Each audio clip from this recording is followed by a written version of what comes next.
Orochimaru's decision to kill Itachi.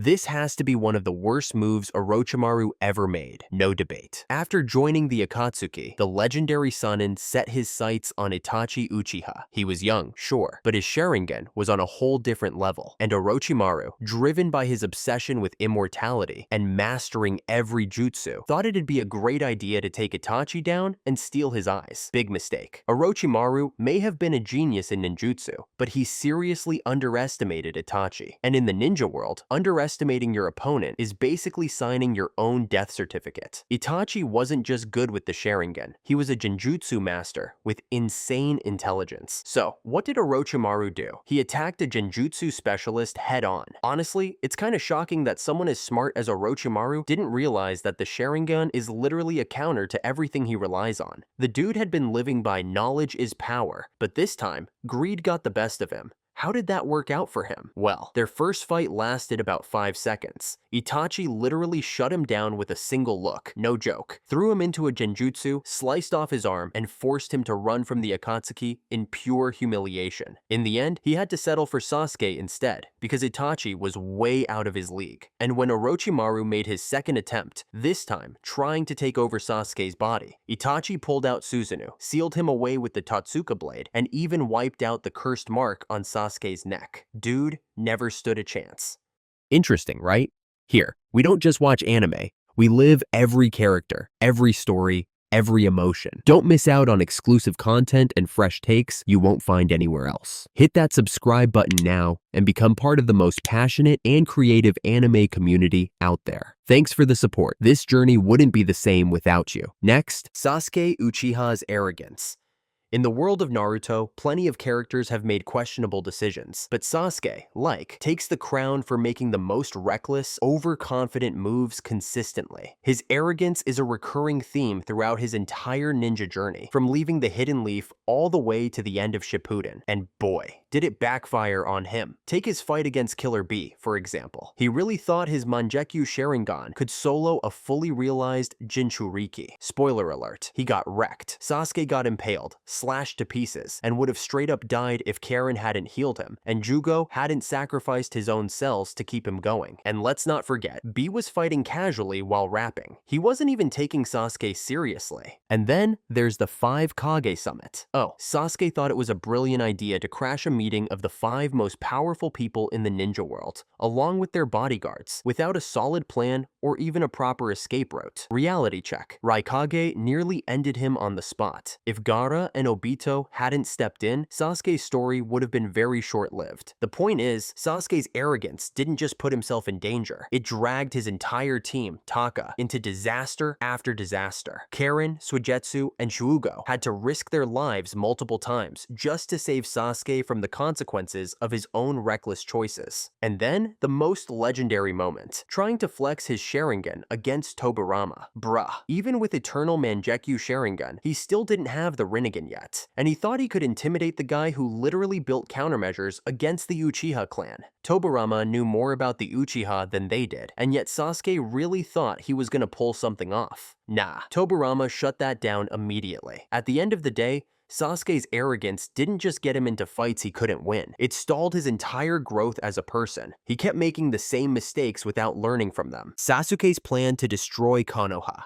Out of all the bad decisions in Naruto, Sasuke's choice to destroy the Hidden Leaf after Itachi's death has to be one of the clearest examples of how emotions can completely override logic. This was the ultimate betrayal of everything Itachi sacrificed for. After Itachi died in their battle, Sasuke's mind was in complete chaos. That's when Tobi showed up and dropped the so-called truth about the Uchiha massacre. That Itachi wasn't a traitor, but a hero who had sacrificed everything under the orders of Konoha's higher-ups to maintain peace. And what did Sasuke do? The one who spent half his life searching for the truth about his brother just blindly believed some masked dude's story and immediately declared, "I will destroy Konoha." Yeah, Itachi wiped out his entire clan, carried the burden of being hated, and suffered in silence, all so Konoha could be safe and Sasuke could live. And yet, Sasuke, who loved his brother more than anything, decided that the best way to honor him was to destroy the very thing he died protecting. If that's not blinded by rage in its purest form, I don't know what is. The consequences of this decision were absolutely disastrous. Sasuke became an international terrorist after attacking the Five Cage Summit, basically turning the entire ninja world against him. Worse, he ended up playing right into Tobi's hands, the same guy who had been manipulating him from the start. And let's not forget how this put Naruto and his old Team 7 friends in an impossible situation. They had to fight their own comrade, their own brother. The most heartbreaking moment, Sakura, completely shattered, made the gut-wrenching decision to kill Sasuke herself to stop him from going any further down this path. Though, we all knew she wasn't gonna pull it off. And the dumbest part, Sasuke didn't even have a solid plan for destroying a powerhouse like the Hidden Leaf. Did he actually think he could take on Tsunade, Kakashi, and the entire Anbu squad by himself? Or that the Akatsuki, who were clearly just using him, would back him up for real? Compared to Itachi's genius-level tactics, Sasuke's actions were straight-up reckless and immature. Luckily, he finally snapped out of it after reuniting with Itachi and meeting Hashirama during the Fourth Great Ninja War. But man, how much pain and loss did it take to get there? Yeah, I know, Sasuke was only 16. Itachi did tell Naruto, Sasuke is still just a kid. Sakura's fake confession.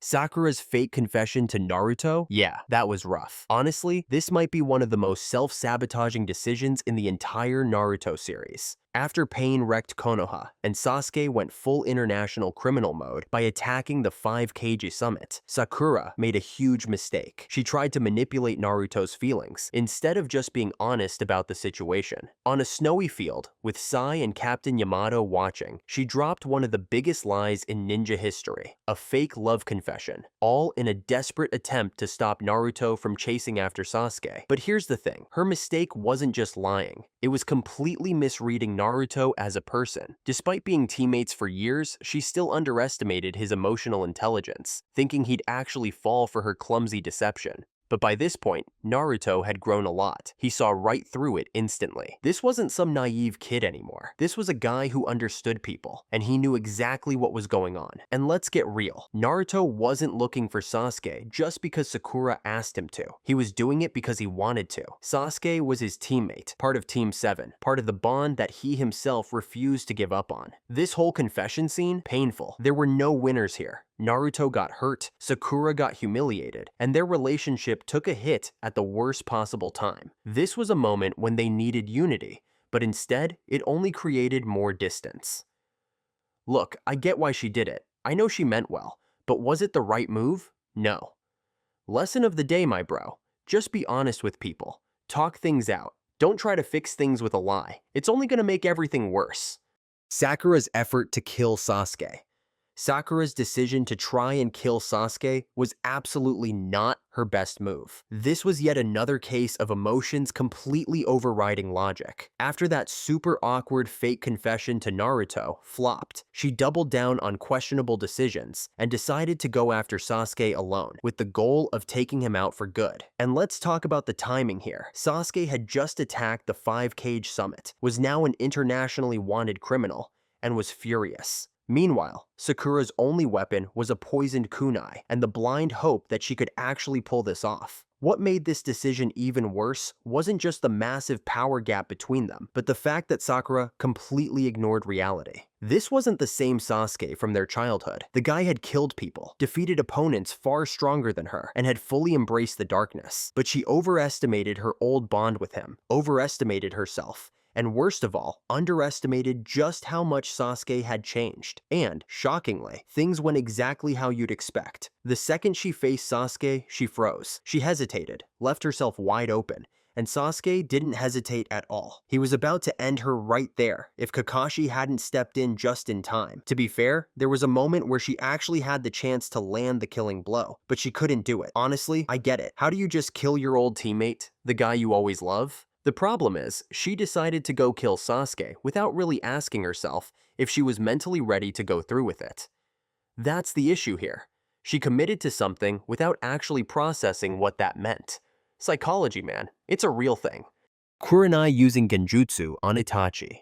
Yeah, this one became a meme real quick. So when Itachi and Kisame showed up in the Leaf Village, hunting for Naruto, Kurenai, who was known as the genjutsu master of the village, didn't hesitate to hit Itachi with her tree-binding death technique. Bold move, but not really a good idea. This is like trying to put out a wildfire with a cup of water, or challenging a supercomputer to a chess match. She basically went up against an Uchiha, masters of genjutsu for generations, using their own specialty. And Itachi? Yeah, his Sharingan was built to see through, break, and even reverse any genjutsu thrown at him. So the moment Kurenai thought she had him trapped, he casually flipped the whole thing back on her, making her the victim of her own illusion. It's like trying to stab a guy with a butter knife when he's holding a katana. Not just pointless, but actually dangerous for you. I mean, props to her for breaking out of it, but let's be honest, she was this close to dying. There's an old saying, never fight an Uchiha in a genjutsu battle. Even someone as cocky as Deidara had to admit that Itachi's illusions were next level art. Luckily for Kurenai, Itachi wasn't out to kill anyone from the Leaf. In fact, he even told Kisame not to go overboard with unnecessary casualties. But if Kakashi and later Might Guy hadn't shown up, who knows how this would have ended. To be fair though, genjutsu is Kurenai's strongest skill. She didn't have much of a choice but to use it. Just sucks for her that the first real opponent she ran into was a literal genjutsu god. Hard to walk away from that without an L. Allowing Danzo Shimura as an advisor. That was a massive mistake. The decision by Hiruzen Sarutobi and Tsunade to let Danzo Shimura hold a position in the Leaf Village Council was probably one of the most disastrous strategic blunders. Imagine putting a venomous snake to guard a nest of baby birds. That's exactly what they did when they handed power to a man with such extreme views. Hiruzen, even though he knew Danzo had once plotted to steal the Hokage position and run route, still let him hold that high-ranking power. Then, when Tsunade took over, instead of reforming the system and cutting this threat off, she kept him in the council. The consequences of this were brutal and spread like ripples in a calm pond. Under Hiruzen's watch, Danzo orchestrated the Uchiha massacre through Itachi, turning Sasuke into a lonely, hate-filled kid. This wasn't just the end of a powerful clan. It created a chain of events that led Sasuke to betray the village, join Orochimaru, and eventually join Akatsuki. When Tsunade became Hokage, Danzo used his position to manipulate the Kage Summit after Pain's attack, declared himself temporary Hokage, and nearly destroyed the fragile alliance between the villages. Now, when you compare this to things like Obito letting Rin go, or Nagato choosing violence, this decision might actually be worse because it came from the people who were supposed to be the wisest and most level-headed in the Leaf Village. One fan put it best, letting Danzo be an advisor is like voluntarily keeping a snake in your house and sleeping with it every night. Don't ask why you got bitten, ask why you kept it for so long. Yikes. This was a terrible call that sent the wheel of history down a much bloodier, unnecessary path. Removing Madara Uchiha as the final villain. Now that's a controversial move.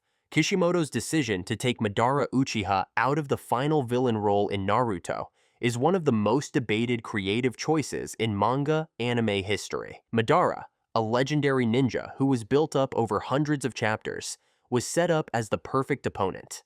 He was powerful enough to wipe out 5 Kage like it was nothing, a genius with a timeless plan, and had complex motivations about creating peace through an eternal illusion. But then, just when Madara reached the peak of his power after becoming the Jinchuriki of the 10 Tails and activating the infinite Tsukuyomi, Kishimoto suddenly swapped him out for Kaguya Otsutsuki, who, let's be honest, didn't even come close in terms of depth. It's like if, in Infinity War, they pulled Thanos out last minute and threw in some random, never-before-seen cosmic character. Yeah, that would be weird, right? This decision seriously weakened the natural flow of the story. Madara wasn't just a strong villain. He was the perfect reflection of Naruto's themes of conflict and peace. His psychological depth, starting from his bond with Hashirama to his belief that true peace was unattainable, made him the ideal counter to Naruto's philosophy about friendship and faith. The impact of this choice wasn't just that it weakened a character, it ruined the final battle of Naruto. Instead of an emotional showdown between ninjas with opposing ideals, we got a supernatural fight that didn't really connect emotionally.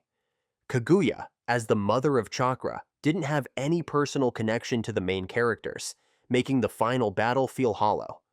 Overall, one fan put it perfectly. Madara was a villain we both hated and admired. Kaguya? She's just the final boss in a game no one wants to play. Okay, at least we've got the Boruto universe to look forward to. Naruto misses his Hokage inauguration. After 700 chapters filled with blood, tears, and endless struggle, Naruto finally achieved his dream of becoming Hokage, the dream he'd chased since the days when the village shunned him. But then, Kishimoto pulled off the unthinkable. He turned the most sacred moment for the main character into a complete joke. So what did we get? The hero who defeated Madara, Kaguya, and the Ten Tails, superhuman enemies who could have wiped out the world, gets knocked out by a punch from his 4-year-old daughter, Himawari, over a stuffed bear. And what happens next? Konohamaru has to use Henge no Jutsu to transform into Naruto just to attend the ceremony. Seriously? This decision was unbelievably bad. It completely wrecked 15 years of character development. Imagine being a fan who's been waiting for decades to see your beloved hero in his moment of glory, only to be hit with a trolling moment that wasn't even funny. Honestly, Kishimoto robbed the fandom of a historical moment and turned it into a meme. Compared to the emotional weight of Sasuke leaving the village or Obito becoming the villain, this decision was worse because it didn't serve the plot. It was just a cheap attempt at humor. The negative impact was huge. The ending of Naruto felt flat and lacked the emotional weight it should have had. A character who once had the burning desire for recognition, fought for honor, and saved the world ended up as a punchline on his biggest day. Doesn't that feel like a slap in the face to those of us who followed his journey from the beginning? Look, not every epic moment should be sacrificed for a joke. If Kishimoto had let Naruto stand at the Hokage podium, with Kakashi handing him the Hokage hat, looking down at the village with pride, maybe an entire generation of fans would have experienced that moment to the fullest. Alright, that's it for today. Thanks for watching, and we'll see you next time.